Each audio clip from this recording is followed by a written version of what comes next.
नमस्कार सर. स्वागत आहे आपलं. संग्राम शिक्षण प्रसारक मंडळ संचलित यशवंतनगर हायस्कूल यशवंतनगर या प्रशालेच्या वतीनं आंतरजाल उपक्रमाचं आयोजन केलेलं आहे. या उपक्रमांतर्गत आजचे पुष्प विणण्यासाठी खास सांगलीहून आज आपल्या इथं उपस्थित आहेत एक कवी मनाचे, त्याशिवाय एक लेखक आदरणीय श्री गौतम कांबळे सर. आणि आज आपणाला ते अशी फुलते कविता किंवा करू मैत्री लेखनाशी या विषयाशी संवाद साधणार आहेत.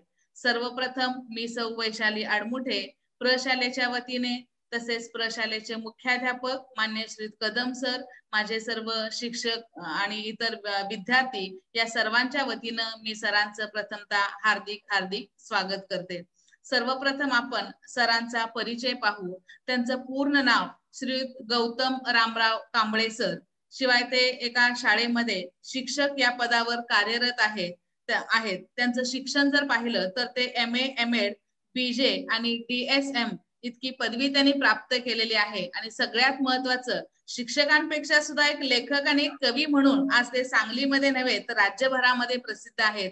विविध विषयांवरती त्यांनी कविता लेखन केलेलं आहे आणि त्यामुळे विविध साहित्य संमेलन असो, कवी संमेलन असो, त्यांचा त्याच्यामध्ये नेहमीच सक्रिय सहभाग असतो. आकाशवाणी केंद्रावरून तर त्यांनी लोकगीतांचं सादरीकरण केलेलं आहे. शिवाय विविध नाट्यछटेमध्ये त्यांनी भूमिका सुद्धा केलेल्या आहेत. आणि याशिवाय जर पाहिलं तर विविध मासिके, साप्ताहिके, दैनिके यांमधून त्यांनी लेखन केलेले आहे. आणि अशा या लेखन कार्याबद्दल किंवा त्यांच्या उत्तुंग अशा शिक्षण क्षेत्रातील कार्याबद्दल विविध पुरस्कारांनी त्यांना सन्मानित केलेले आहेत. मग त्याच्यामध्ये काव्यशिल्प पुरस्कार असू दे किंवा नांदेडचा कविभूषण पुरस्कार असू दे, याशिवाय तालुकास्तरीय, जिल्हास्तरीय आदर्श शिक्षक पुरस्कार सुद्धा त्यांना प्राप्त झालेले आहेत. अशा एकूण 9 पुरस्कारांनी त्यांना सन्मानित करण्यात आलेले आहेत. आणि विशेष उल्लेखनीय बाब म्हणजे त्यांच्या गंध सोन चाफा हा प्रकाशित जो कविता संग्रह आहे, त्या कविता संग्रहाला 3 पुरस्कार प्राप्त झालेले आहेत. आणि असे हे लेखक, कवी मनाचं व्यक्तिमत्व आज आपल्याला लागले आहेत. मी आदरणीय श्री गौतम कांबळे सरांना विनंती करते की त्यांनी अशी फुलते कविता या विषयावर व्यक्त व्हावं, त्याबाबत आमच्या विद्यार्थ्यांशी सुसंवाद साधावा. आदरणीय श्री गौतम कांबळे सर. नमस्कार मॅडम. नमस्ते. आपल्या हायस्कूलनं आणि आपण स्वतः मला आपल्या विद्यार्थ्यांच्या समोर उभं राहण्याची जी संधी दिलेली आहे त्याबद्दल सगळ्यांना पहिल्यांदा धन्यवाद देतो. आणि आजचा जो विषय आहे, जो आपण माझ्यासाठी दिलेला आहे, तो आपण परिचय करून दिलात. आता या परिचयामध्ये तसा विचार केला तर लेखक, कविता लिहिणं वगैरे हे ठीक आहे, पुरस्कार मिळाले, मिळत जातात, आपण करत राहतो. आणि छंद म्हणून, आवड म्हणून जेव्हा आपण एखादी गोष्ट काय करत राहतो, मनापासून करत राहतो, तेव्हा कुठेतरी लोकांचा कौतुकाचा विषय होतो आणि त्या निमित्तानं लोक आपल्याला बोलवत राहतात, सन्मानित करत राहतात. पण सातत्य ठेवावं लागतं. मी पहिल्यांदा तुम्हाला सगळ्यांना धन्यवाद देतो की तुम्ही सगळ्यांनी मला आपल्या विद्यार्थ्यांसमोर आणलेलं आहे आणि त्यांच्याशी संवाद साधण्याचा संधी मला उपलब्ध करून दिलेली आहे. त्याबद्दल पहिल्यांदा धन्यवाद देतो. आता याच्यामध्ये जो आपला पहिला विषय आहे, अशी फुलते कविता. कविता फुलते ही कविता प्रत्येकाच्या मनामध्ये सातत्यानं फुलतच असते. काही जण शब्दबद्ध करतात, काही जणांना शब्दबद्ध करायला जमत नाही. पण कविता ही प्रत्येकाच्या अंतर्मनात नेहमीच कुठंतरी रुंजी घालत असते. अगदी लहानपणापासून बाळ जेव्हा लहान असतं तेव्हा लहान असताना आई सुद्धा त्याला झोपण्यासाठी असेल, खेळण्यासाठी असेल, त्यावेळी एखादं गाणं गुणगुणते, गीत गुणगुणते, तो सुद्धा एक कविताच असते. बाळ जेव्हा अगदी खेळत असतं तेव्हा काही प्रमाणात हुंकारत असतं, काही वेळेला असे वेगळ्या प्रकारे आवाज काढत असतं. हे त्याच्या मनानं घातलेले त्याला साथ असतील, तो व्यक्त होण्याचा प्रयत्न करत असतो. म्हणजे जन्मापासूनच सातत्याने ही प्रक्रिया सुरू असते. आणि फक्त होतं कसं की काही जण ते लिहितात आणि काही जणांना ते लिहिणं जमत नाही. अशा काही गोष्टी घडत असतात. आणि ते जर शक्य झालं तर प्रत्येकाला ते कविता करणं किंवा लेखन करणं हे जमतं. आणि मग लेखनाशी आपली मैत्री कधी जुळली हेच आपल्याला समजत नाही. पण त्यासाठी सातत्य ठेवावं लागतं. सातत्य ठेवून म्हणजे दिसामाजी लिहित जावे असं संतांनी सांगून ठेवलेलं आहे. म्हणजे संतांनी अगदी रामदास स्वामींनी जवळजवळ 300-400 वर्षापूर्वी ही गोष्ट सांगितली, ती समाजात लिहित जावी. काय लिहायचं? काही लिहा. लेखनासंदर्भात मी तुम्हाला गंमत सांगतो, की आम्ही आता इतके वर्ष लेखन करतो किंवा काय करतो, तर ह्याला प्रवृत्त करणारे काही लोक असतात. सातत्यानं प्रवृत्त करणारे लोक असतात. त्यामध्ये प्रामुख्यानं जर नाव घ्यायचं म्हणलं अलीकडच्या काळामध्ये, तर आमचे एक मित्र आहेत, की जे शांतिनिकेतनवरून नवेगाव आंदोलन नावाचं मासिक निघतं. त्या मासिकाचे कार्यकारी संपादक आहेत नंदू गुरव म्हणून. आणि नंदू जवळ गेल्यानंतर त्या गुरव साहेबांजवळ गेलं, की त्यांचं एक कायम असतं, "अरे लिहा, काहीतरी लिहा." म्हणजे मित्र आहेत चांगले. अगदी म्हणजे परखडपणे बोलणारा माणूस आहे. कुणाचं काही भिडभाड राखत नाही, काही नाही. पटकन बोलून जातो. आणि मग आम्हाला सुद्धा असा प्रश्न पडायचा, की यार काय लिहायचं? लिहायचं म्हणजे काय लिहायचं? काय लिहा? आणि महत्वाची गोष्ट अशी, की माझं कोणीतरी पत्रकामध्ये छापेल, कुठल्यातरी पुस्तकात येईल, कुठल्यातरी मासिकात येईल, कुठल्यातरी वर्तमानपत्रातून येईल, अशा प्रकारची अपेक्षा करून कधीही लिहू नका. तुमच्या मनामध्ये जे आलं ते कुठेतरी कागदावरती उतरायला शिकलं, तर ते लेखन होतं. एवढंच कशाला? दैनंदिनी सारखे विषय असतात. दैनंदिनी आपण दिवसभरात इतके उपद्व्याप करत असतो, इतकं काय करत असतो. अगदी मुलांच्या बाबतीत म्हटलं तर सकाळी उठल्यापासून घरात प्रत्येक काही घटना घडत असतात. लवकर नाही उठलं तर रागवण असते. अभ्यास नाही केला तर समजावून असते. त्यानंतर पुन्हा शाळेत गेल्यानंतर शाळेतल्या शिक्षकांनी सांगितलेला अभ्यास असेल, केला असेल तर शाबासकी असेल, केला नसेल तरी पुन्हा काय असेल हे आपल्याला माहिती आहे. आणि मग आपण आपले खेळ आहेत, दिवसभर आपले मित्रमंडळी असतात, त्यांच्या समवेत आपण असतो. आणि हे सगळं असताना जर त्यातले काही चांगले निवडक अनुभव जरी आपण रोजच्या रोज लिहित गेलो, तर अक्षरशः अशा प्रकारचा साधी गोष्ट आहे बघा. एक गाव एक पाणवठा, बाबा आढावांचं पुस्तक. किंवा किती गाजलं संपूर्ण मराठी भाषेमध्ये, महाराष्ट्रामध्ये ते गाजलं. काय होती? दैनंदिनी, तराळ-अंतराळ, शंकरराव खरातांचं पुस्तक आहे, आत्मवृत्त आहे. काय आहे? दैनंदिनीच आहे. अगदी फ्रेंच भाषेमध्ये, इंग्रजी भाषेमध्ये ज्याचं रूपांतर झालं असं मुक्काम पोस्ट देवाचं घोटणं हे माधव कोंडविलकरांचं पुस्तक काय आहे? ते आत्मकथनच आहे. पण दैनंदिन आहे ती.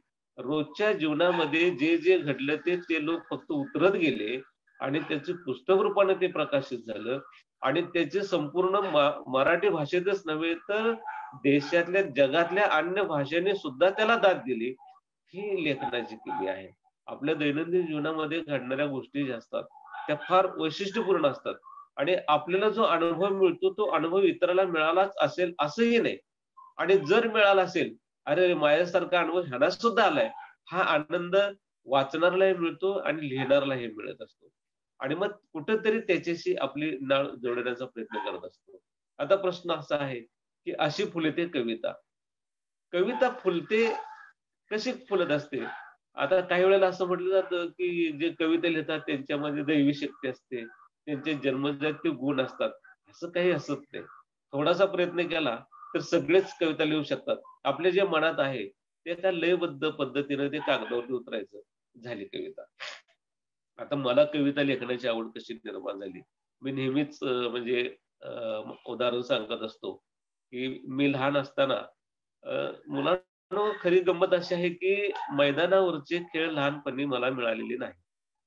का मिळाले नाहीत? तर माझे आजोबा त्या काळातले थोडेफार शिकलेले होते. मोडीसारखी भाषा किंवा मराठीसारखी भाषा त्यांना अवगत होती. अनेक ग्रंथ त्यांच्या घरामध्ये म्हणजे त्यांच्याकडे त्यांच्या संग्रही होते. आणि ते ग्रंथ वाचन करायचं काम ते माझ्याकडून करून घ्यायचे. कारण त्यांना नंतर दिसायचं कमी आलं होतं आणि मग त्यामुळे सतत वाचन करणं त्यांना ते जमायचं नाही. आणि मग मी अगदी 3रीत असल्यापासून माझं वाचन चांगलं होतं.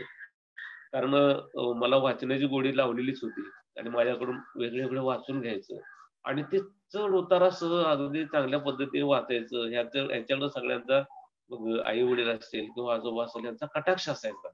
म्हणजे वडील तर शेतमजूर होते, पण त्यांनाही त्यातलं कळत होतं. माझ्या शुद्ध लेखनातल्या चुका ते बघायचे, सांगायचे. म्हणजे माणसं अडाणी आहेत, अशिक्षित आहेत. अशिक्षित आहेत म्हणून अडाणी म्हणता येणार नाही. फक्त त्यांच्याकडे शिक्षणाचं किंवा लिहिता वाचता येत नसेल. पण ह्याला थोडंफार ते शिकलेले होते लिहिता वाचता. पण लेखन कसं करावं, अक्षर कसं असावं ह्याकडं ते प्राकर्षाने लक्ष द्यायचे. आणि त्याचा फायदा मला कळत नकळत होत गेला. आणि मग संध्याकाळी शाळेतून आलं, की सगळी मुलं खेळायला ग्राउंडवर असायची आणि मी मात्र आमच्या आजोबांच्या जवळ बसलेलो असायचो. कारण मला ते सुट्टीच नसायची. आले की त्यांची पुस्तकं, त्यांचे ग्रंथ असायचे आणि मग त्या ग्रंथांचं ते माझ्याकडून वाचन करून घ्यायचं. जोपर्यंत आता त्या काळात आमचं खेडेगाव आहे. मूळ गाव आमचं वाळवा तालुक्यामध्ये करंजवडे नावाचं गाव आहे. खेडेगाव आहे. त्यावेळी त्या गावात म्हणजे आमच्याकडे लाईटची पण सोय नव्हती. मग त्यामुळे रात्री दिवे लागणीपर्यंत जे काही सूर्याच्या प्रकाशात दिसेल एवढं ते कार्यक्रम चालायचा. साधारण 1 तासभर इकडं-तिकडं हे सगळं सुरू असायचं. आणि मग मी त्या ग्रंथातल्या ओव्या वाचून दाखवायच्या आणि आजोबांनी काय करायचं त्याचं स्पष्टीकरण करायचं. आणि मग आजी म्हणायची, "अहो तुम्ही सांगताय ते त्या मुलाला काय कळतं का तरी?" ते आजोबा म्हणायचे, "तू गप्प बस, तुला काय कळत? तुला काय माहित नाही म्हणे, ते कळते त्याला." आणि खरं तर मला काही कळायचंच नाही. पण त्यावेळी कुठेतरी ते माझ्या मनामध्ये जे बिंबलं, तर त्या गोष्टी, ते ग्रंथ, त्यातली माहिती आजही माझ्या लक्षात आहे. कारण त्याची कुठेतरी साठवणूक, ज्याला आपण आता इंग्लिशमधल्या भाषेत म्हणतो स्टोरेज म्हणू, तर ते स्टोरेज आजोबांनी करून ठेवलं होतं आणि ते स्टोरेज माझ्याकडे होत गेलं. ही त्यातली खरी गंमत आहे. आणि पुन्हा एक अशी घटना घडली, की मी साधारण 5वी ला आलो आणि आमच्या शाळेमध्ये एक गुरुजी बदलून आले, शिक्षक. आणि ते होते शाहीर. शाहीर खांजादे. शहाबुद्दीन चांद खांजादे त्यांचं पूर्ण नाव आहे. आणि ते होते शाहीर. शाहिरी करायचे. लोकप्रबोधनात्मक अशी गीतं लिहायचे. मग त्यावेळी शासनाचा म्हणजे छोटे कुटुंब, त्यानंतर पुन्हा अ, नशाबंदी, दारूबंदी अशासारखे ते विषय असायचे आणि त्याच्यावरती त्यांचे कार्यक्रम असायचे आणि त्याच्यावरती ते प्रबोधनात्मक गाणी लिहायचे. ते गाणी लिहायचे त्याचबरोबर आपल्या पाठ्यपुस्तकातल्या ज्या कविता आहेत, त्या कवितांना चाली लावायचे, त्या चाली आमच्याकडून म्हणून घ्यायचे आणि मग पुन्हा कधीतरी त्यांचं पण एखादं गाणं ऐकवायचे. मग आपले गुरुजी शाहीर आहेत आणि त्यांचा कुठं कार्यक्रम असला की तो आम्हालाही बघायला मिळायचा. मग माझे गुरुजी लिहितात, माझे शिक्षक लिहितात, गाणी लिहितात. मग मला काय येणार नाही? आणि मग आपल्याला माहिती आहे, शब्दांची जुळवाजुळव करून आपण कशी गाणी तयार करतो, हे आपल्याला चांगलं माहिती आहे. तुम्हाला सुद्धा ते चांगलं येतं. फक्त आपण काय होतं, मला कोणतरी हसेल, माझ्याकडे काहीतरी बघेल, मला काय म्हणतील काय? पण आपण त्या भानगडीतच पडत नाही. त्या लिहिण्याच्या वगैरे भानगडीत आपण पडत नाही. आणि मग तसंच झालं. गुरुजींच्या बाबतीत ते म्हणजे गुरुजी वेगळी-वेगळी गाणी लिहायचे. ते म्हणायचे व्यसनमुक्तीवरती ती गाणी असायची. लोकप्रबोधनाची गाणी असायची. मग गुरुजी छान लिहितात, मग आपण पण तसं लिहूया, असं वाटायला लागायचं. पण कसं आहे, की ते लहानपणी आणि ग्रामीण भागामध्ये शक्य होत नाही. त्याला मार्गदर्शन नीट मिळत नाही. आणि वर्गात त्यावेळी गुरुजींच्या बद्दल ते गुरुजी खरं तर प्रेमळ होते. रागवायचे कधीच नाहीत.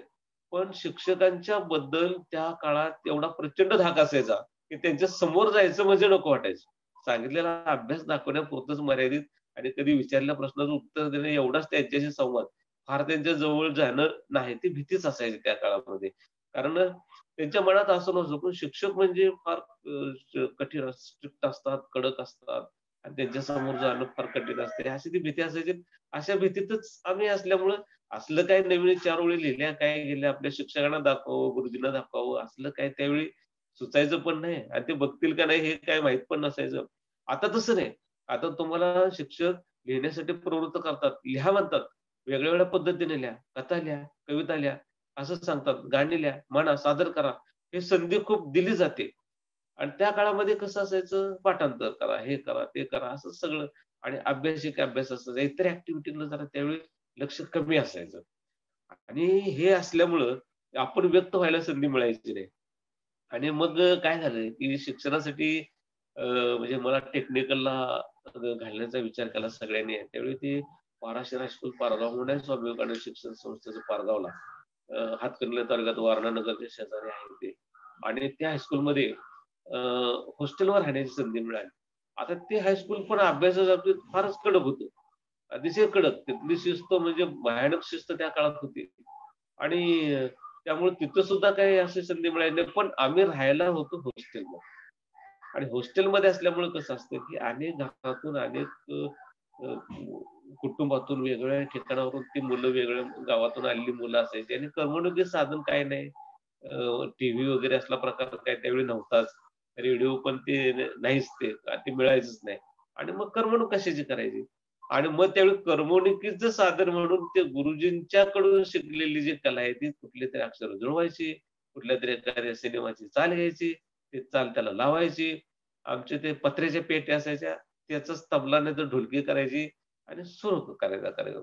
आणि असं करत करत त्या म्हणजे माझ्या कवितेची वाटचाल सुरू झाली. आणि ते करत असताना नंतर कसं झालं, की मी पुन्हा शिक्षणाची लाईनच बदलली माझी. आणि मग मी इंजिनिअरिंगकडे गेलो. तिथं तर कविता हा भागच नाही. पण ते सोडून मी जेव्हा परत शिक्षक कोर्स जो आहे डी-एड तिकडे आलो आणि मग पुन्हा प्रत्यक्ष कवितेची रचनेची सुरुवात झाली. आता कविता स्फुरते म्हणजे काय होते? कविता ही आपल्या मनातून, अंतर्मनातून आलेली ती भावना असते आणि ती भावना व्यक्त करायची असते. आपण गद्यामध्ये किंवा सहजासहजी इतर काही इतरांना कोणाला सांगू शकत नाही. आणि गद्यामध्ये लिहिलं तर ते थोडं कोण वाचल, रटाळवाणं होईल असं नाही. पण त्याला एक विशिष्ट अशी लय असली, की त्या लयमध्ये ते वाचन लेखन करत राहायचं. आणि मग आता त्यासाठी काय असलं पाहिजे? त्यासाठी आपल्याकडे शब्दसंपदा असली पाहिजे. आणि शब्दसंपदा वाढवायची असली तर काय केलं पाहिजे? वाचन केलं पाहिजे. आपण वाचन किती करतोय? आपण पुस्तकातलं फक्त परीक्षा देण्यापुरतं अभ्यासाचं वाचन करणं म्हणजे वाचन नाही. वाचन ठिकठिकाणी वाचन सातत्यानं होत असतं. गोष्टीची पुस्तकं असतात, वर्तमानपत्र असतात. त्याच्यामधून काही वेगवेगळे लेखन आले असते, वेगवेगळी माहिती आलेली असते. ती माहिती वाचन केली पाहिजे. आणि आता माहिती आपल्याला YouTubeच्या माध्यमातून, इंटरनेटच्या माध्यमातून, Googleला सर्च केलं तर कुठल्या प्रकारची माहिती आपल्याला मिळते. पण ती मिळालेली जी माहिती असते ती आपल्याला आयती मिळालेली असते.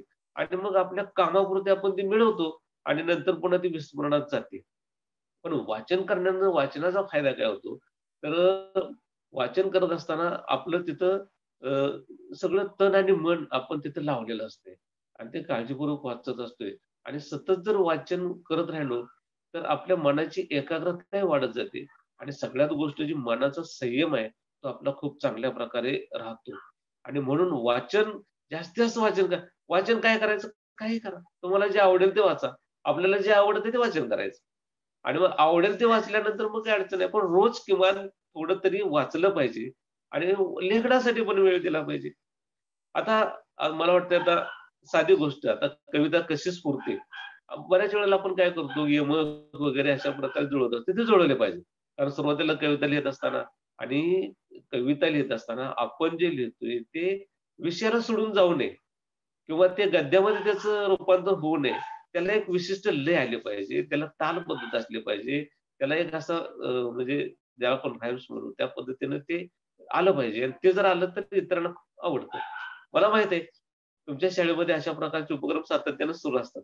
तुमच्याकडे आणि म्हणजे माझ्यापूर्वी सुद्धा मला असं समजलं आपल्या अडबटे मॅडमनी सांगितले, की वंदना हळबत्ते मॅडम असतील, वर्षा चौगुले मॅडम असतील, ते तुमच्याकडे तुमच्याशी संवाद त्यांनी यापूर्वी साधलेला आहे. खूप उंचीवरची माणसं आहेत या क्षेत्रातली ती आणि त्यांनी सातत्याने त्यांचे प्रयोग सुरू असतात आणि त्यांनी त्यांचे तुमच्याशी संवाद साधलेलाच आहे. पण हे साधत असताना आता मी आणि त्यात वेगळं काय सांगणार? वेगळं काही असत नाही. ते तुम्हाला माहीत असतं. फक्त त्याची काय करायला लागते, की तुमचं जाणीव करून द्यायला लागली, की तुमच्याकडे आहे आणि ते तुम्ही व्यक्त करा. हे फक्त एकदा सांगावं लागतं. आणि ते सांगितलं, की आपल्या मनामध्ये स्फुरत असतं. आता मला वाटतं बऱ्याच जणांचं जर माईक बंद असतील, माईक सुरू असेल, तर आपण एक साधासा एक खेळ जर आपण खेळलो, तर खूप मजा येईल. तुम्ही तयार आहात का? एक शाब्दिक खेळ आपण खेळायचा.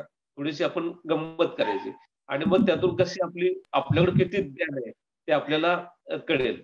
जर तुमचे माईक बंद असतील, तर तुम्ही माईक जर सुरू केले, तर मग तुम्हाला संवाद सुद्धा साधता येईल आणि आपण त्या चर्चेमध्ये थोडंसं आपण सहभागी होऊ. काय? आता एक करूया. रायमिंग वर्ड्स आपण इंग्लिशमध्ये म्हणत असतो. त्याला आपण मराठीमध्ये यमक जुळवलं म्हणतो. म्हणजे ते यमकासारखे शब्द असतात. आता आपण असे काही शब्द आपण शोधायला सुरुवात करूया. करूया का सुरुवात? ठीक आहे. आता मी तुम्हाला सांगतो. त्याला यमक जुळवणारे शब्द तुम्ही मला सांगायचे. किती शब्द येतात? ते आपले माईक आता मला वाटतं बऱ्याच जणांनी सुरू केले असतील आणि तुम्ही सहभागी व्हायचं, सांगायचं. मी तुम्हाला पहिला शब्द सांगतो. असतं. त्याला समानार्थी असं नाही. यमक जुळवणारे शब्द आता तुम्ही रायमिंग वर्ड सांगायचे. असतं. बघूया कोण किती जण सांगतात. स्वस्त. अरे वाह! वाह! स्वस्त. मस्त. अरे मस्त. वस्त. अरे हां. बघा बरं. म्हणजे एखादा शब्द सांगितला तर त्याला एवढे शब्द असतात आणि मग कवितेच्या शेवटी जर असा एखादा शब्द घेतला तर प्रत्येक ओळीला असे जर यमक जुळणारे शब्द 2 ओळीसाठी एक यमक जुळला तरी चालतो. 2 ओळीला एक यमक जुळवायचा, पुन्हा दुसरी ओळ घ्यायची, त्याला वेगळा शब्द शेवटी घ्यायचा, पुन्हा यमक जुळवायचा. आता मी एक शब्द सांगितला होता तुम्हाला, अस्त म्हणालो होतो. आता मी तुम्हाला दुसरा शब्द सांगतो, बघूया. आता तुम्ही ते म्हणायचं आहे. मी तुम्हाला सांगितलं गजर आहे असं म्हणालो. गजर गजर गजर आहे. नजर आहे. नजर आहे. नजर नजर आहे. आहे. अरे वा. नजर आहे, हजर आहे. घड्याळातला काय आहे? गजर आहे. गजर आहे. त्यानंतर आपण स्पर्धेच्या वेळी वाजवतो त्याला काय म्हणतो आपण? इंग्लिश शब्द चालेल. गजरला मराठी शब्द, इंग्लिश शब्द काय म्हणतात? ज्याला उत्तर सुचते त्याने अगोदर ते बटन दाबावं. म्हणजे काय वाजवा म्हणतात त्याला? बजर. बजर आहे की नाही? असं. आता समजा मुली असतील, मी ते त्यांच्याच आवडीचा एक शब्द सांगतो, गजरा. त्याला रायमिंग वर्ड्स किंवा यमकातला शब्द सांगायचा, गजरा. नजरा. सजरा. सजरा. अरे वा. आणि मुजरा. मुजरा. बरोबर. लाजरा. लाजरा. किती छान. आणि लाजऱ्याचा साजरा. जोडीचा शब्द, साजरा. लाजऱ्याच्या जोडीचा शब्द येतो, तो जोडी शब्द येतो त्याला साजरा. साजरा. लाजरा जोडू शब्द म्हणत आहे आपण. लाजरा, हसरा. हसरा. हसरा, लाजरा, बुजरा असे शब्द तयार होतात आहे की नाही? आता हे असे जर आपण शब्द जुळत गेलो तर एवढं जर आपल्याला येते तर कविता कुठं अवघड आहे? मग फक्त ते शब्दात व्यक्त करायचे आहेत. मग आपण कवितेकडे जायचं. अशी फुलते कविता आपला विषय आहे. ठीक आहे. कशी कशी फुलते कविता आता ती तुम्हीच फुलवायची. मी तुम्हाला काय झाले, मी कविता करत बसलो की मला कधी कधी एकच ओळ सुचते, पुढची ओळच आठवत नाही आणि माझी कधी कधी कविता पूर्ण होतच नाहीत. अशा कविता माझ्या कितीतरी अर्ध्याच राहिल्यात, अर्ध्याच माझ्याशी सुरुवातच होऊन थांबलेली आहे. आणि मग मला मॅडमने एवढी चांगली संधी उपलब्ध करून दिली की मला आज ती आता माझी कविता असणार नाही, फक्त तो मुकडा ज्याला म्हणू किंवा पहिली ओळ असेल ती माझी असेल, ती बाकीची कविता तुमचीच असेल. कारण मला येतच नाही पुढचे, तर मी माझी कशी काय म्हणणार? बरं म्हणणार नाही. त्यामुळे मग मी एकच म्हणतो, आता माझ्या काही अर्धवट राहिलेल्या कविता आहेत आणि मी ते कसं वाचता वाचता मला काही गोष्टी सापडल्या म्हणजे मिळालेल्या असतात. आता उदाहरणार्थ बघा की जंगल कमी झाल्यात आणि मग वाघ कधी गावात घुसले, कधी घरात घुसले, काय असलं काहीतरी. मग एकदा पेपरला बातमी आली की ते कुठंतरी वाघ घरातच घुसला, असं मला ते पटकन वाचायला मिळालं. आणि त्या लगेच माझ्यातला कवी जागा झाला आणि कविता लिहायला सुरुवात केली. एकच ओळ झाली, पुढचं काही आलंच नाही मला, राहिलं तसंच राहिलं. मग मी तसंच ठेवलं होतं. आणि खरं तर तुमच्या मॅडमने तुम्ही सगळ्यांनी एवढी भारी संधी दिली की आज मला वाटते की माझ्या कवितेला पुढे चालना काहीतरी मिळेल. आणि मग म्हणून मी आता एक ओळ सांगतो तुम्हाला. अशा काही मी ओळी लिहून ठेवल्यात आणि त्या मला पूर्ण करून घ्यायच्यात. आता मला पूर्ण करून घेतल्या म्हणजे ती माझी कविता म्हणणार नाही, बरं नाही, ती म्हणणार हे बरं आहे, तुम्ही आमच्याकडे शब्द घेणार आणि तुमची कविता पूर्ण करणार. आता ती कविता माझी नाही, आता ती कविता तुमची असणार आहे सगळ्यांची. तुम्ही जी कराल ती तुमची कविता असणार, फक्त पहिली ओळ तेवढी माझी असणार आणि ती म्हणणार नाही आता माझी, ती तुम्हाला मी देणार आहे. हा, तर आपण एक एक ओळ जर पूर्ण केली तर खूप मजा येईल. मग अशी फुलते कविता ह्या विषयाला आपल्या मजा येईल. हा, मी आता तुम्हाला सांगतो, पहिली ओळ सांगतो. माझी पहिली कविता अर्ध्यात राहिलेली, सुरुवात होऊन राहिली. अर्ध्यात म्हणत नाही, अर्धी म्हणलं म्हणजे खूप मोठी असते, पण एकच ओळ झाली माझी. मी काय म्हणलं, ती बातमी वाचली आणि घरात वाघ घुसलाय का, आणि लोकांची गडबड झाली, धांदल झाली. मग काय काय पाहिजे, वाघ नुसतं स्वप्नात आला तरी आपण झोपेत घरात घुसल्यावर काय करायचं. आणि मग असे घुसतात ना वाघ आता हल्ली. मग मी लिहिलं, आले आले वाघोबा घरात घुसले. आता पुढं काय, ते पुढचं राहिलंच माझं, अर्धवटच राहिलं. तेवढंच लिहून ठेवले मी, अजून तसंच आहे. आले आले वाघोबा घरात घुसले. पुढं काय करायचं सांगा बरं, आता काय करू मी? मग तुम्ही काय कराल पुढे? वाघोबाला बघून सर्वजण लपून बसले. लपून बसले. हा, आता घरात लपल्यावर वाघोबा पण घरात, आपण पण घरात, काय होईल? माणसांना बघून त्याला खायचे सुचले. माणसांना बघून त्याला खायचे सुचले. माणसाला बघून त्याला काहीसे सुचला असलं ते आणि खायचे सुचले. होय काय? हा, ते लिहून ठेवा बरं का. आपली ती तुमची कविता होणार आहे पुढं, पूर्ण तुम्ही करणार आहे. हे सुरुवातच फक्त माझी झाली. ती पहिल्यांदा वहीतल्या आणि तुम्हाला जे काय सुचते तेही वहीतल्या आणि मग सरांना सांगा. सांगायचं ना, आपली कविता पूर्ण करायची ना सगळ्यांनी. आले वाघोबा घरात घुसले. पुढं काय झालं? मला येतच नाही ते. माझी अडचण कधी कधी अशी होती, एकच ओळ येते पुढचं येतच नाही, ते तसंच राहते. वाघोबाला पाहून सर्वांची घाबरगुंडी उडाली. हा, घाबर. आता आपण काय केलं बघा, आले वाघोबा घरात घुसले असं म्हटलं आपण, आणि घाबरगुंडी उडाली. घुसले आणि उडाली, हे तर थोडं यमक आपला बिघडला.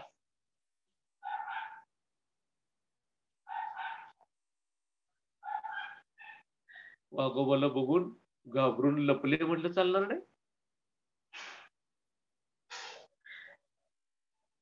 हा, आणि बघूया कोण काय सांगते. आले वाघोबा घरात घुसले. त्याला एक लय आहे बघा, एक लय. आले वाघोबा घरात घुसले. हा, पुढं काय झालं? मी सांगू? हा, सांगा. घरातले लोक डचकन उठले. घरातले लोक डचकन उठले. घरातले लोक टचकन उठले. अरे बापरे, घाबरले. हा, किती छान झालं बघा. आणि मजा आहे की नाही सांगा? कविता करणं गंमत आहे की नाही? मी सगळं आले वाघोबा घरात घुसले. घरातले लोक दचकन उठले. आले वाघोबा घरात घुसले. घरातली माणसं, घरातले लोक लपून बसले. कोणी सांगितलं बघाशी. आणि आले वाघोबा घरात घुसले. कविता फुलत चालली, हे की नाही? अशी कविता फुलते बघा. कविता खूप चांगली फुलत असते. कंटाळा आला का सांगायचं बरं का मला. म्हणणार काय लावले सर तुम्ही हे, आम्ही तर खूप कविता करतोय तुमच्याविषयी छान छान. बरं ठीक आहे, वाघोबाची भीती वाटली असेल. वाघोबा आता थोडस आपण बाजूला ठेवूया. मोर तर सगळ्यांना आवडतोय. माझी मोराची पण कविता तशीच झाली, ती पण अर्धीच राहिली. अर्धी नाही, सुरुवातच झाली, पुढे गेलीच नाही. आता मी माझी मोराची राहिलेली कविता मी सांगतो. एकदा असंच गेलो होतो आणि मोर रानामध्ये छान नाचत होता, थुकी नाचत होता. आणि मग मी लगेच ओळ लिहिली. आरंभ सुरू म्हणतात ना, तसा मी आहे. एखाद्या गोष्टीचा आरंभ सुरुवात लगेच करतो आणि पुढे जातच नाही. अशा लोकांना आरंभशूर म्हणतात. मग मी आरंभशूर आहे बरं का. आणि मग ती माझं हात अगदी जोमात सुरुवात करतो आणि थांबतो तिथं. आणि मला संधीच मिळाली. आणि तुम्हा लोकांना ते सांगण्याचं मला अपमान वाटत नाही बरं का, मला आरंभशूर म्हणायला स्वतःला. हा, आता मी तुम्हाला सांगतो. थुई थुई मोर नाचतो रानात. पुढं काय? थुई थुई मोर नाचतो रानात. पुढं काय करू आता मी?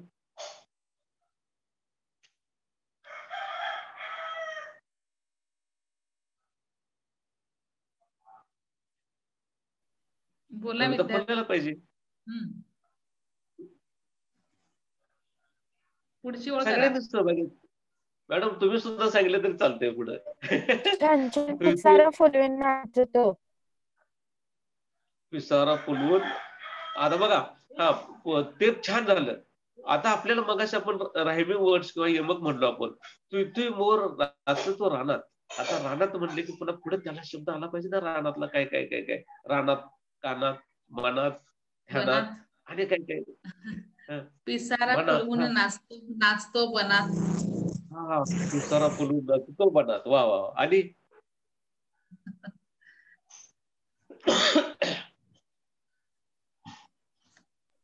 सुंदर दिसतो सर्वांच्या मनात. हा, कसा दिसतो सर्वांच्या मनात? हे की नाही? सुंदर दिसतो सर्वांच्या मनात. क्या बात आहे. वा वा वा, बेस्ट. आणि फुलते, कविता फुलते की नाही सांगा? कविता फुलते आपुल्या मनात.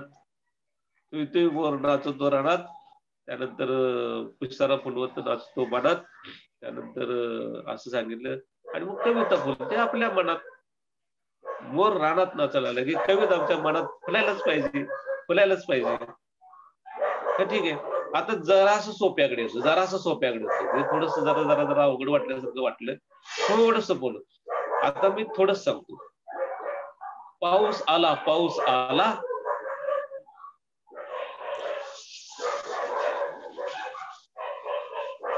पाऊस आला, पाऊस आला.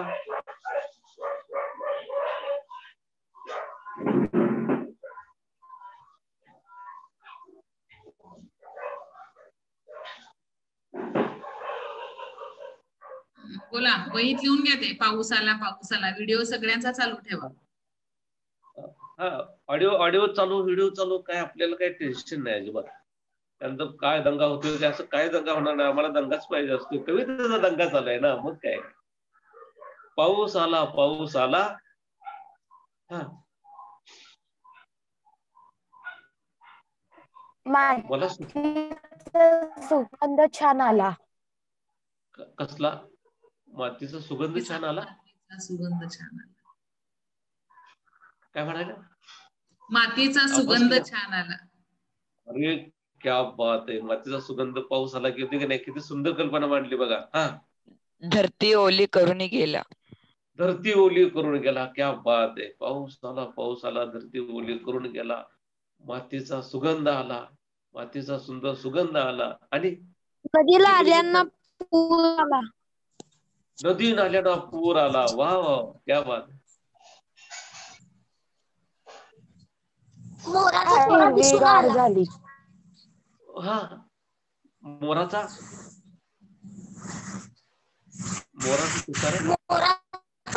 तोरा दिसून आला. अरे वा, मोराचा तोरा दिसून आला. पाऊस आल्याच तर नसते. अगदी किती छान छान. हा, आणि झाडे हिरवीगार फुलली. झाडी हिरवीगार झाली. ठीक आहे, त्याला पण आता झालेला पण पुढे जोडूया. झाडी हिरवीगार झाली. आता ती कविता आणि वाढली पुढे. आता दुसऱ्या वेळेला मोठा वारा सुटला. पाऊस आला, पाऊस आला. आता झाडे हिरवी झाली असं आपण म्हटलं. आता झालेला मोठा वारा सुटला, नाही चालणार. आता तिल्ली आलं पाहिजे ना यमकाला पुढं.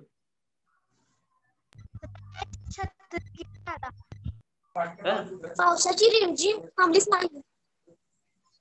पावसाची रिमझिम.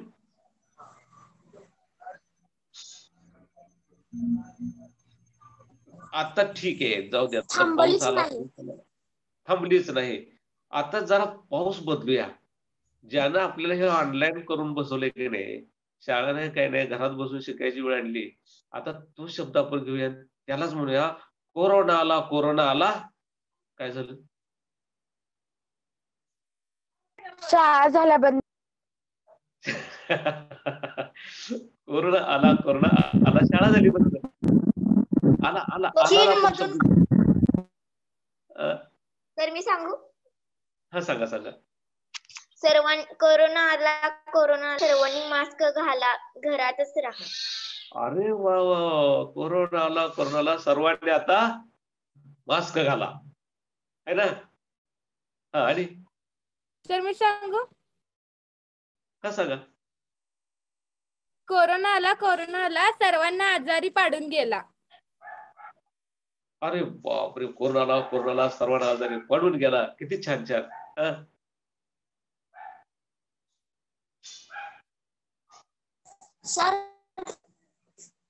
सर मी सांगू?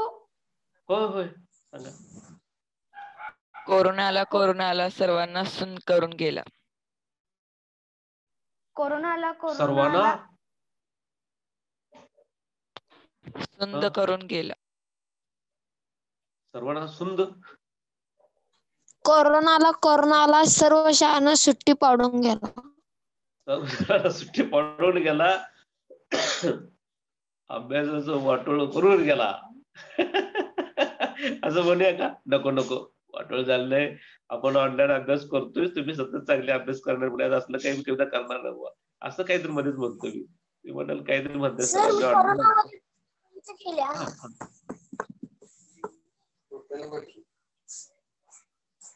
सर, हा हा, बोला. मी कोरोनावर कविता केल्या. माझा आवाज येतोय ना? हा, येतो सर. हा हा म्हणजे बघा, कवितेमध्ये कसं असतं की आपल्या आजूबाजूला सभोवताला जे घडत असतं त्याचं जरासं आपण निरीक्षण केलं ना, आपण ते जर लक्षात ठेवलं तर ते आपल्या, आणि हे बघत असताना आपल्या मनाला काहीतरी लागलं पाहिजे. आणि ते लागत असताना पुन्हा काय करायचं की शब्द, लय, त्यांचा विचार करायचा. आणि मग आता कसं असतं बघा की मग त्यासाठी आपण काय करायला पाहिजे, काही कविता वाचल्या पाहिजे, गाणी ऐकली पाहिजे. गाणी ऐकली पाहिजे, त्याची काय अडचणच नाही. आणि मग आणि सगळ्यात महत्वाची गोष्ट आपण कविता लिहित असताना करायची, आपण जी कवितेची पहिली ओळ असते आणि दुसरी ओळ असते की नाही, ह्याच्यामध्ये जे अक्षरांचं जे आहे की थोडंफार जवळपास कुठंतरी असलं पाहिजे. म्हणजे बाबा एका ओळीत 4 अक्षर येतात, दुसऱ्या ओळीत 10 अक्षरं घातली, असं केलं तर मग त्या कवितेला लयबद्धपणा येत नाही. तो एक प्रकार आहे, मुक्त छंदामध्ये तो प्रकार मोडतो. पण तो तसा लिहायला फार वैचारिक अशा प्रकारचं ते असतं. आणि म्हणून आता साधी गोष्ट बघा, आपल्या आजूबाजूला घडणारी किंवा आपल्याला आवडणारी गोष्ट म्हणजे बाबा तुम्हाला काय खाण्यासाठी आवडतं म्हटलं की बरीच मुलं सांगतात मला बर्गर, पिझ्झा आवडतो. आणि मग त्याला विरोधच असतो, म्हणजे लोकांना कशाला पाहिजे. मग मी म्हटलं सहज बोलता बोलता म्हणालं, बर्गर पिझ्झा कशाला हवा, कशाला हवा.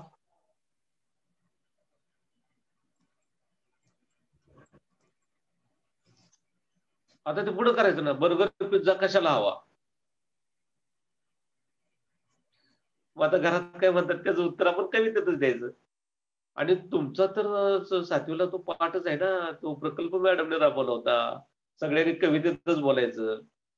मग जर म्हणाले बर्गर पिझ्झा कशाला हवा, भाजीने पोळी अनमोल ठेवा, असं मी म्हणेन. तुम्ही काय म्हणाल?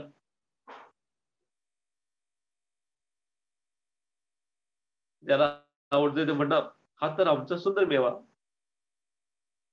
नाही का? मुलं आहेत ना? आहेत. बोला बोला विद्यार्थ्यांना.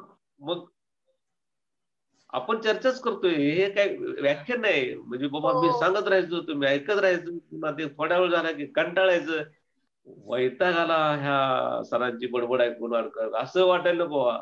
आपण चर्चा करायला पाहिजे. घराचाच आहे सुगरणीचा थवा. घराच्या पाणी सुगरणीचा थवा. बर्गर पिझ्झा कशाला हवा. वाक्य लिहून घ्या बाळांनो वहीत, सरांनी आता सांगितलं ओळी त्याच्यावर तुम्ही 4 ओळी मग आपल्याला सुचतं, आपल्याला ते खूप चांगल्या प्रकारे. बर्गर पिझ्झा कशाला हवा, सर्व मुलं म्हणतात मला हवा. मला हवा. मग आम्ही काय म्हणतोय माहितीये का, आम्ही म्हणतोय डब्याला हवी भाजीनी पोळी, डब्याला हवी भाजी. मला एकच ओळ येते कवितेची, पुढची येतच नाही, असलंच असते. डब्याला हवी भाजीनी पोळी, पुढं काय?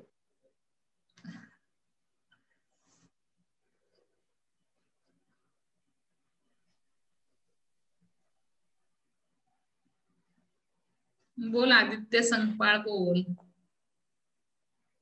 सदिच्छा. आणि घरी असल्यावरच तेची पोळी. अरे वा वा वा. आणखी कोण सांगते बघूया. आता तुम्हाला माझी कविता कशी फुलते आणि माझ्या कवितेचं गाणं कसं बनतं हे तुम्हाला ऐकायला आवडेल का? नक्कीच सर. माझी कविता कशी फुलते आणि मग त्याचं गाणं कसं बनतं हे तुम्हाला 1-2 गाणे सांगतो, मग पुन्हा मी थांबेल थोडस पुन्हा सांगून. तर कसं असतं बघा, मी मगाशी सांगितले की आपल्या सभोवताली अनेक अशा काही घटना घडत असतात आणि आपण तिकडे बारकाईने लक्ष द्यायचं असते, काळजीपूर्वक सगळं बघायचं असते. आणि ते बघत असताना आपण त्याच्यावरती विचार करायचा. आणि विचार येतोच आपल्याला, फक्त आपण जेव्हा ते काळजीपूर्वक बघतो तेव्हा विचार येतो बरं का.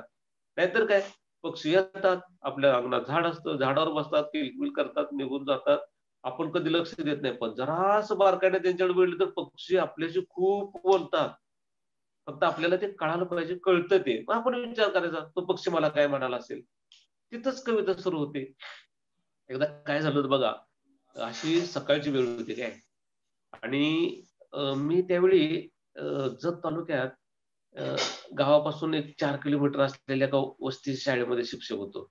आणि सकाळची वेळ होती आणि माझ्याकडे त्यावेळी वाहन म्हणजे सायकल होतं.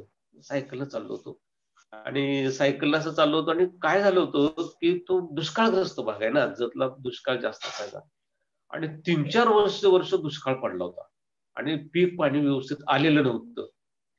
आणि मग पीक पाणी व्यवस्थित आलेलं नव्हतं.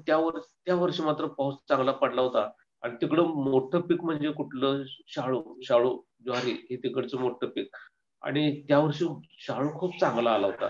शाळू हरभरा खूप सुंदर आला होता त्यात म्हणजे शेतामध्ये. आणि मी असा सायकलला चाललो होतो आणि जाताना अशी चढण होती चढण. आता चढणीला काय सायकल वेगानं पळत नाही ना. ती हळूहळू आपलं मी ती चढण चढवण्याचा प्रयत्न करत होतो.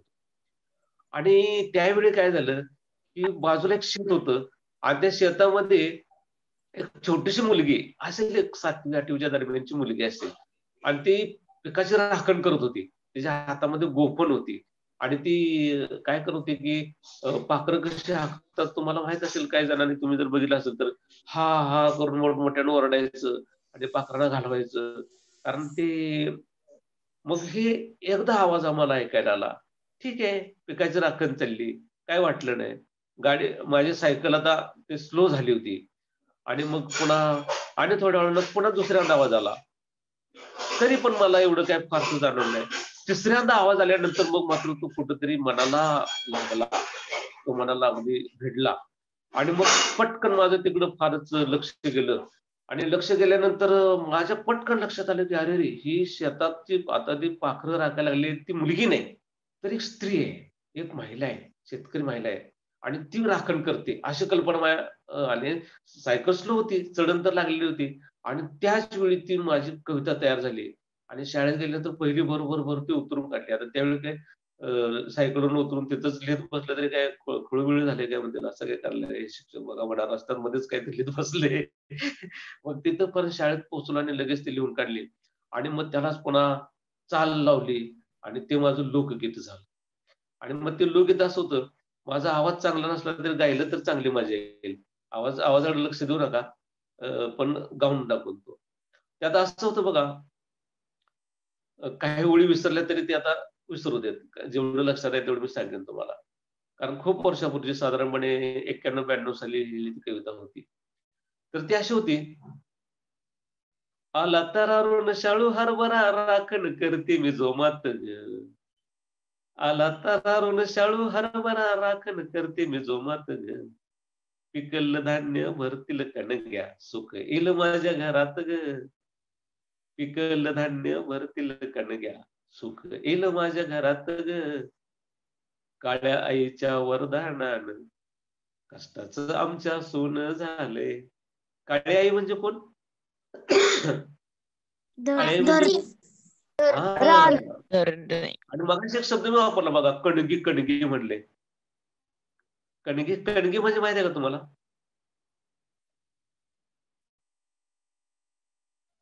कणगी म्हणजे टोपलं असते, असं ते उभं असते, त्यात धान्याची साठवण केली जाते खेडेगावमध्ये. हा, तर काळ्या आईच्या वरदानानं कष्टाचं आमच्या सोनं झालंय. लय मनाला झालाय आनंद, मोत्या मोत्यानं कणीस भरले. मोती ही प्रतिमा वापरली. कणस धान्याच्या कणसामध्ये मोती येतात का? मोती नाही येणार. मग मोती कशाला म्हटले मी? कशाला म्हटलं असेल मोती? ज्वारीला. हा, ज्वारीचे दाणे आहेत त्याला. काळ्या आईच्या वरदानानं कष्टाचं आमच्या सोनं झालंय. लय मनाला झालाय आनंद, मोत्या मोत्यानं कणीस भरले. कुबेराचंच धन जणू भरले माझ्या शेतात ग. कुबेराचं धन माझ्या शेतात आलंय. कुबेराचंच धन जणू भरले माझ्या शेतात ग. पिकलं धान्य भरतील कणग्या सुख येईल माझ्या घरात ग. असं. आता काय असतं, तर एखादी महिला असेल, स्त्री असेल, तर तिला आपल्याला काय असावं जास्त आवडतं सांगा बरं? स्त्रियांना जास्त काय आवडतं? माझ्याकडे हे पाहिजे असं काय वाटतं? काय असावं असं वाटतं? स्त्रियांची सगळ्यात आवडती गोष्ट बघूया कुणाला माहित आहे.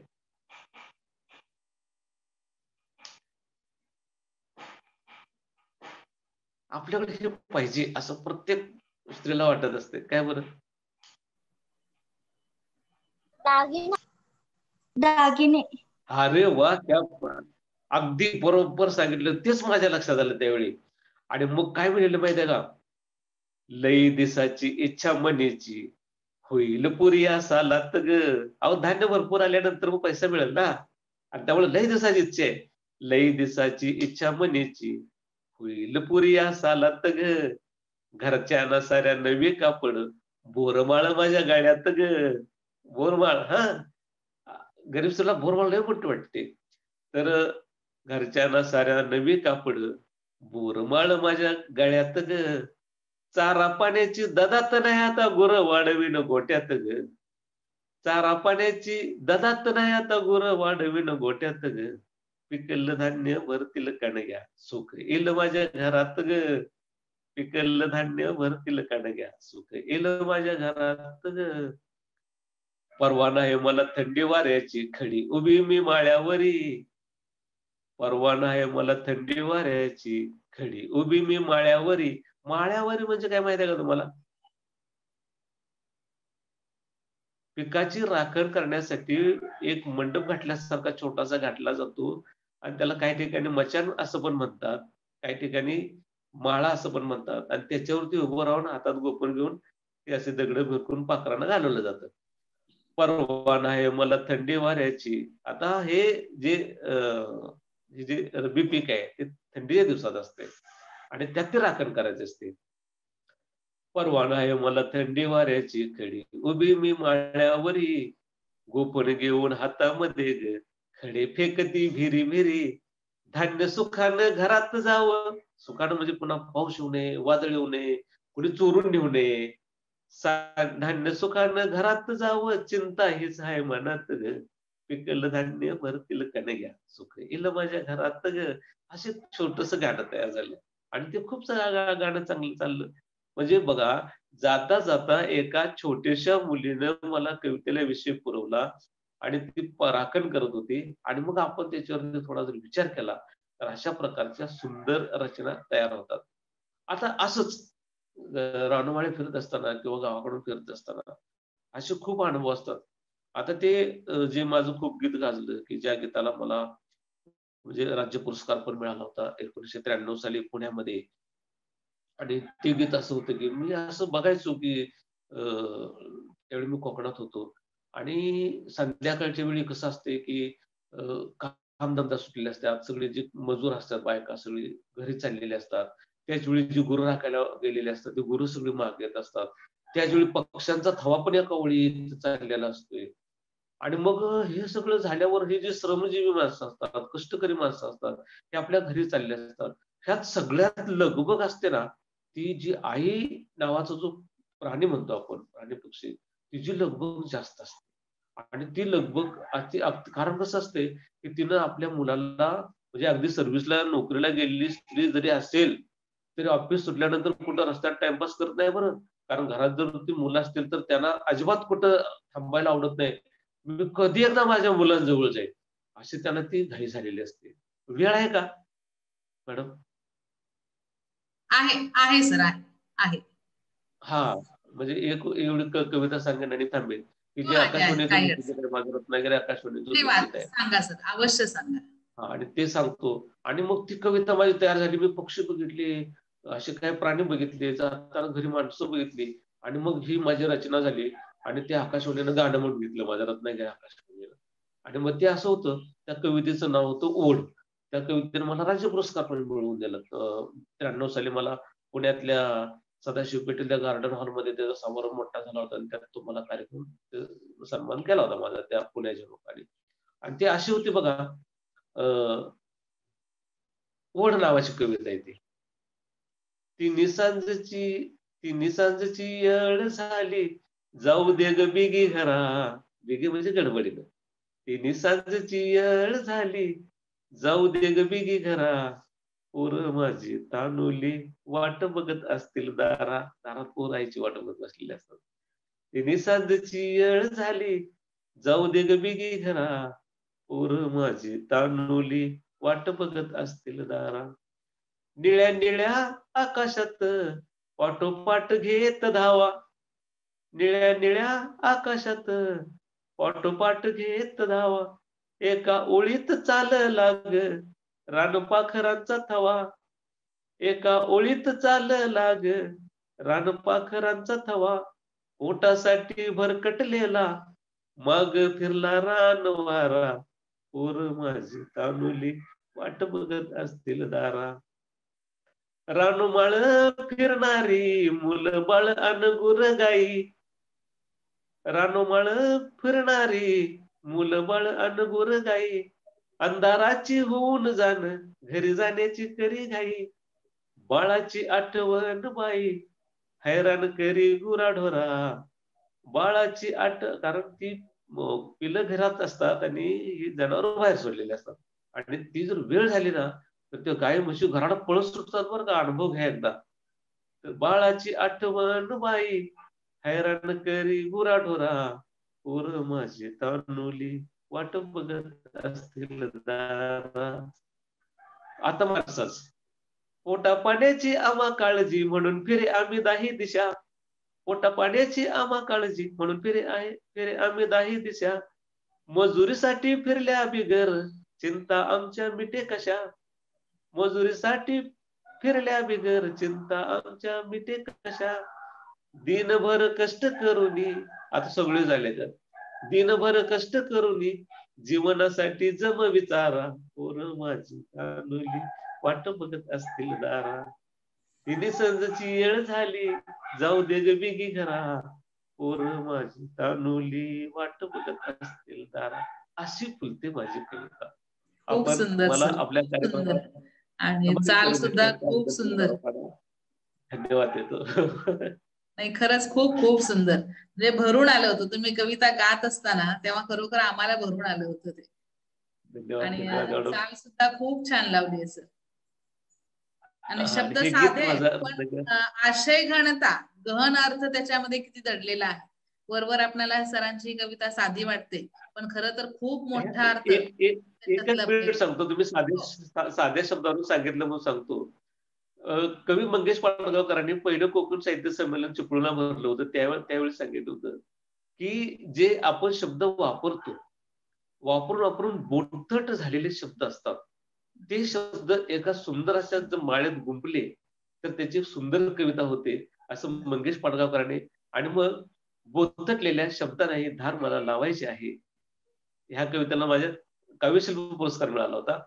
बोथटलेल्या शब्दांनाही धार मला लावायची आहे, मित्र हो हवं तर मला वेडा म्हणा, मी एक कवी आहे असं. आणि मग तोच शब्द त्याने सांगितलं, चांदोबा चांदोबा भागलास का लिंबोणीच्या झाडा, त्याचीच कविता आहे ती मंगेश पाडगावकरांची. चांदोबा चांदोबा भागलास का लिंबोणीच्या झाडामध्ये लपलास का, लिंबोणीच्या झाडामागे लपलास का, लिंबोणी झाड करवंदी मामाचा वाडा चेरेबंदी. कुठं अवघड शब्द आहे त्याच्यामध्ये, सगळे साधे साधे शब्द पण एका विशिष्ट लयीत त्याचे सुंदर गुंफण केलेले आहे. कविता होती. साधे शब्द तर साधेच वापरायचे आणि ते जर गुंफण त्याची व्यवस्थित झाली ना तर अशी सुंदर कविता फुलते की ते आता तुम्ही बघितले. अशीच कविता सगळ्यांच्या मनामध्ये फुलत राहू. आणि जाता जाता एक मी निवेदन करतो, ते राहून गेलो होतो माझ्या म्हणजे सांगण्याच्या ओघामध्ये. 23 तारखेला समडोळी हायस्कूल समडोळीमध्ये दक्षिण महाराष्ट्र साहित्य सभा कोल्हापूर आणि समडोळी हायस्कूल ह्यांच्या वतीनं नवलेखकांसाठी शिबिर आयोजित केले विद्यार्थ्यांसाठी. आणि आपल्याकडे सतत उपक्रम लिहिणारी मुलं आहेत, जर त्यांना त्याच्यामध्ये सकाळी सहभागी होण्याची संधी आपण उपलब्ध करून दिली, मुलांनी सहभागी झालं तर खूप आनंद आहे. समडोळी हायस्कूल समडोळीमध्ये आहे दयासागर बन्ने, साहित्यिक नामदेव माळी वगैरे हे सगळे महाराष्ट्र करणार आहेत. आणि त्या दिवशी मोठा म्हणजे चांगला कार्यक्रम होणार आहे. 2 ठिकाणी आहे नियोजन. समडोळी हायस्कूलला लेखन कार्यशाळा आहे, मुलांना यायला होईल, सगळ्यांना आनंद होईल. एवढं एक निवेदन आहे. धन्यवाद मॅडम. नक्कीच सर, खूप छान सांगितलं. प्रतिक्रिया कोण देते? आज आदरणीय कवी गौतम कांबळे सर आलेले आहेत. मी सदिच्छा चंद्रकांत नागवंशी. नमस्कार सर. मी माझी प्रतिक्रिया व्यक्त करते. सर, तुम्ही आज आम्हाला अशी फुलते कविता या विषयावर खूप छान माहिती सांगितली. आमच्याकडून कवितेचा छानसा सराव करून घेतला आणि सर्वात जास्त आम्हाला तुमची कविता खूप आवडली व तुमचे खूप खूप धन्यवाद. शंका काय असतील तर नमस्कार विचार सर. करून विचारा. हा नमस्कार. मी निखिल यमगर. तुम्ही आम्हाला कशी फुलते कविता हे सांगितलेत आणि आम्हाला कविता करण्यासाठी छोट्या छोट्या ओळी सुद्धा सांगितल्यात व तुमच्या कविता आम्हाला ऐकवल्यात. त्या ऐकून आम्हाला खूप आनंद झाला. त्याबद्दल धन्यवाद. खरंच की फॉर्मॅलिटी. खरंच ना. नाही खरंच आवडलं सर. खरंच खरंच नाही खरंच सर. आज का नाही म्हणजे सगळी मुलं अगदी आहेत अशी आहेत बघा, म्हणजे कमी झाले नाहीत. कारण हसत खेळत त्यांच्या शब्दामध्ये त्यांच्यापर्यंत तुम्ही पोहोचलात आज. म्हणजे कुठेही बोजडपणा नाही किंवा आपल्यातलेच ते सर वाटले, बाहेरचे आहेत असं वाटलंच नाही. इतकं सुंदर मार्गदर्शन केलं सर. खरंच सर. हा बोल सर. मी तुम्हाला माझी कविता ऐकू इच्छितो. होय होय होय होय नक्की ऐकणार की आम्ही. माळावरची मुले. अरे वा. हा. अंगणातील मुले मनासारखी झुले. अंगणातील मुले मनासारखी झुले. आता पहिलं कडवं. सण असो वा शाळा चुकवत नाहीत कधी मला. सण असो वा शाळा चुकवत नाहीत कधी मला. खेळायचा एवढा लळा विसरून जातो शाळेतील फळा. खेळायचा एवढा लळा विसरून जातो शाळेतील फळा. अंगणातील मुले मनासारखी झुले. गोळा होती गल्ली फिरू लागते विटी. गोळा होते गल्ली फिरू लागते विटी. कधी नदीच्या काठी कधी डोंगराच्या तटी. कधी नदीच्या काठी कधी डोंगराच्या तटी. अंगणातील मुले मनासारखी झुले. शिक्षकांची कधी लाठी अथवा धपाटा काठी. शिक्षकांची कधी लाठी अथवा धपाटा काठी. कधी कोंबडा बनायची पाळी कधी गालावरची टाळी.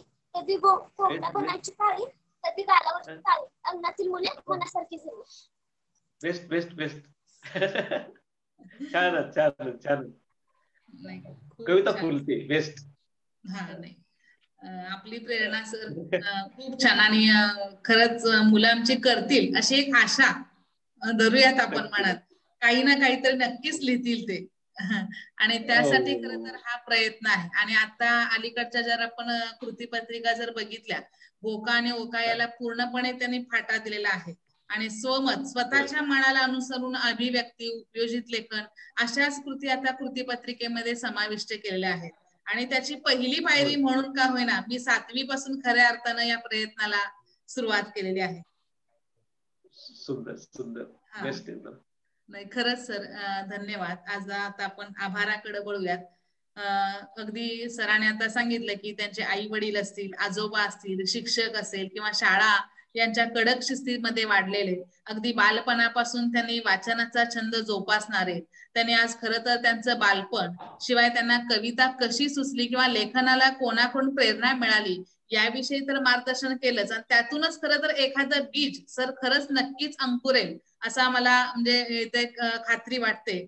आणि याच बरोबर कविता लेखन करायचं असेल तर आपल्या जवळ शब्द संपत्ती हवी असणं गरजेचं आहे.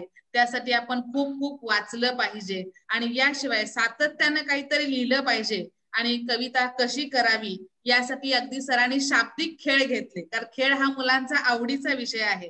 आणि त्यातून त्यांनी प्रत्यक्ष आपणाकडून खरं तर कविता लेखन करून घेतलं. सरांना त्या कविता पुढच्या वेळी कदाचित येत असतील, पण गंमत खरं तर सरांनी खूप छान सरप्राईज आज त्यांनी आपल्याला सकाळी दिलं. हसत खेळत सरांनी सुंदर मार्गदर्शन केलं. खरंच सर आपलं मनापासून आभार.